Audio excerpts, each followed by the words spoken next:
the hidden system that turns national debt into private wealth. The mystery no one talks about. Every year, governments around the world borrow trillions of dollars. The United States borrows. Europe borrows. Developing nations borrow. Even the richest countries on Earth carry massive debt.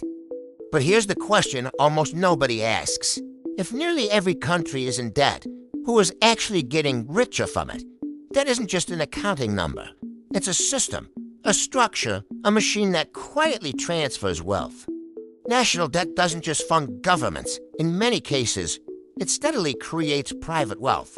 So today we're going to uncover the hidden financial mechanism that quietly turns public debt into private profit. Part 1, the origins. To understand the system, we have to go back hundreds of years before modern banking. Money was simple. If a king wanted to fund a war, he had the choices: raise taxes or borrow gold.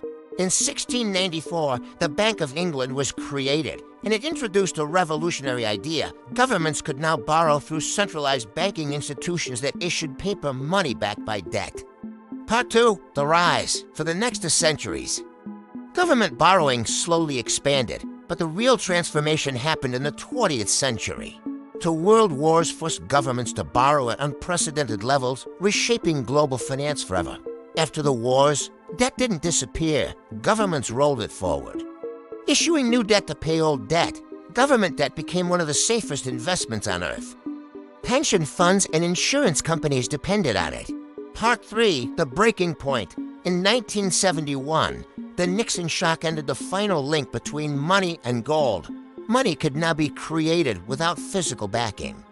Debt could be financed by money that didn't previously exist. Part 4, the fallout. In 2008, the global financial system nearly collapsed. Governments faced a terrifying choice.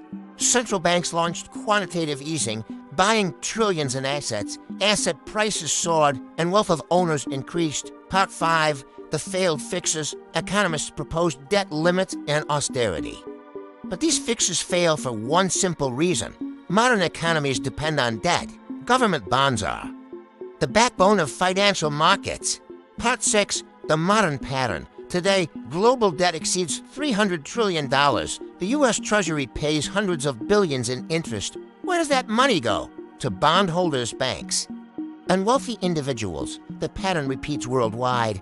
National debt is not just a burden.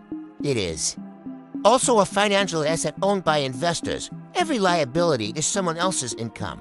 The real question is who benefits most from its existence. Because when public borrowing produces private income, you see why it grows.